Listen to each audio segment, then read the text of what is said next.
Hey, you. Yeah, that's right, you. I see you. I see you because I once was you. The scene was all too familiar, right? A raging party, laughter spilling over the music, bodies dancing, strangers exchanging looks. You're standing there, your eyes scanning the crowd, hoping that she, whoever she might be, notices you. But time and time again, you find yourself standing alone, waiting, wondering why the girls in the room seem to move past you like you're some kind of ghost.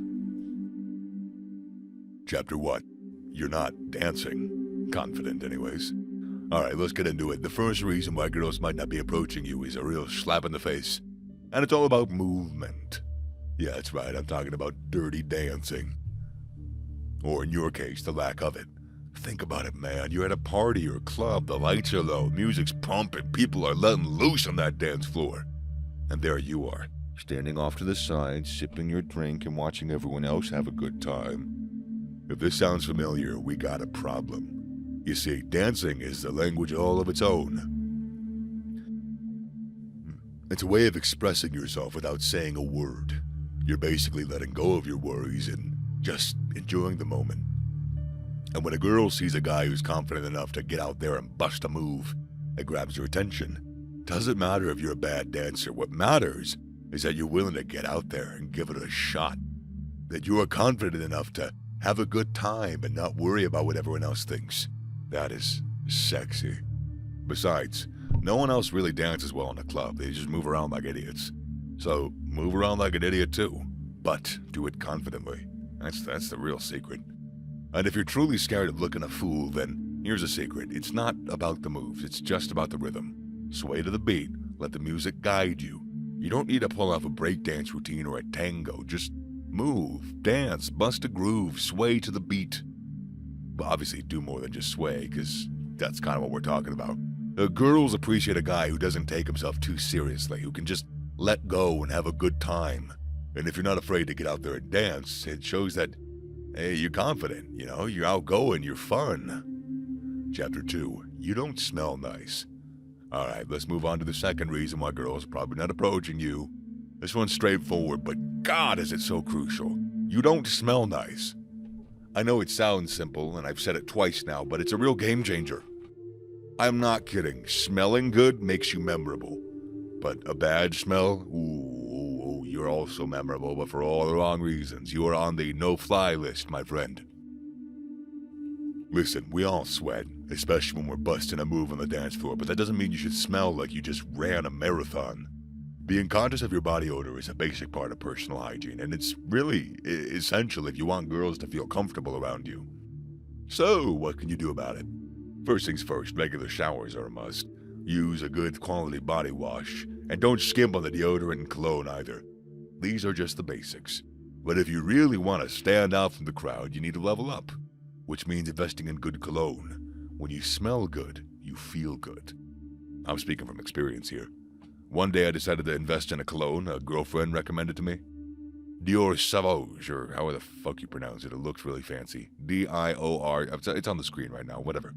And man, this stuff made me feel good. So the next time you're getting ready for a night out, don't forget that final touch, that little chef's kiss. A spritz of cologne on your neck, your wrists, your chest. Might seem like a small detail, but I'm telling you, man, huge difference. Do some research, find one that you can afford, and start spraying yourself. Girls love a guy with a good cologne. Seriously. Chapter 3. You're an asshole. There's a big myth that girls are attracted to the bad boys. The guy who doesn't care about anyone else and only looks out for himself. He wears leather jackets and Ray-Bans and he fucks everybody. Here's the truth. Being a jerk won't get you anywhere. At least not with the kind of girls that you'd actually want to be with. There's a difference between being confident and assertive and just being an ass. Confidence is sexy. Arrogance is not.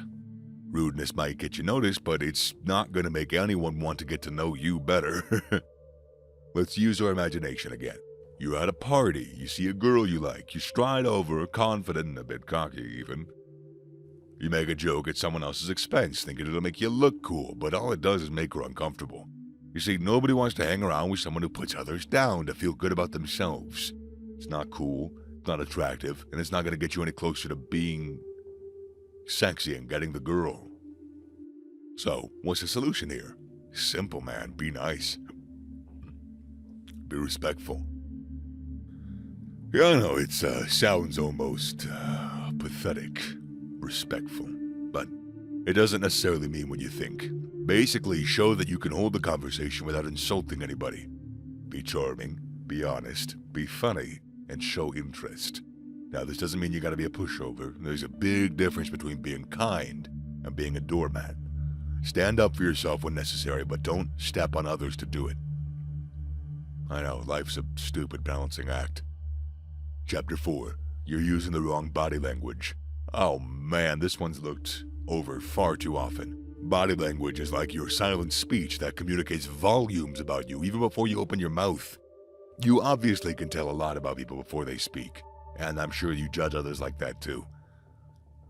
Look at him walking all cocky like he owns the world. When you're at a social gathering and you spot a girl you find attractive, you want her to come over and start a conversation, but if your arms are crossed over your chest and your facial expression shows you're not having fun, you're slouched and you're turned away from the crowd, does that seem inviting to you? No, right? Well then why would it be any different to her? Your body language should be open and inviting. Uncross those arms, partner. It might feel uncomfortable, but it makes you seem closed off and unapproachable. Instead, let your arms swing by your sides, like a child. No, just let them hang naturally by your sides, or hold a drink if you have one, and stand up straight. Chapter 5. You don't take care of your appearance.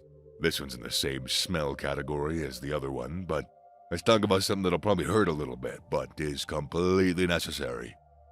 You don't take care of your appearance. Now, we're not talking about being a model or looking like you stepped off a runway. It's more basic grooming, cleanliness, wearing clothes that fit. See, people, including girls, will make snap judgments about you based on your appearance. It's not them being shallow, it's a human thing. And sometimes it's them being shallow, but it's also still a human thing. The way you present yourself says so much about your personality, your habits, your lifestyle. Again, I'm sure you judge people based on their looks, especially what they wear. If you smell fresh and look clean, you're more likely to attract positive attention. And then there's your clothes. You don't have to wear expensive designer clothes or anything, but what you wear should be clean, not wrinkled, and fit you well. Oversized or too tight clothes don't do you any favors. You don't want to wear too tight t-shirts that scream, "Look at me, I go to the gym, I work out." Chapter 6. You never make prolonged eye contact with them. You're not making prolonged eye contact. Eye contact is powerful. It is a universal sign of confidence. It shows that you are secure in who you are, and that you're genuinely interested in the person you're talking to or looking at. Girls appreciate it when you look at them in the eyes. Shows them that you dare to look, you dare to take action. You seriously think that they're gonna want to approach you if you can't even look them in the fucking eyes? But be careful, there is a fine line between intense, confident eye contact and creepy staring. A big old difference, my friends. You don't want to follow her everywhere with your eyes, just pay attention. Does she show interest? Then look at her for 5 seconds and smile. Show interest. Maybe even look away for a moment and then look back. See how she responds. If she looks back at you, especially accompanied by a smile, you're golden. You're invited in the circle. Confidence is attractive, and a good eye contact is a clear sign of that. So, if you've been feeling invisible, this is your wake-up call. Don't wait for things to magically change. Make the change. Take control. Do you want to be that girl, the guy the girls are drawn to? Then be that guy, goddammit.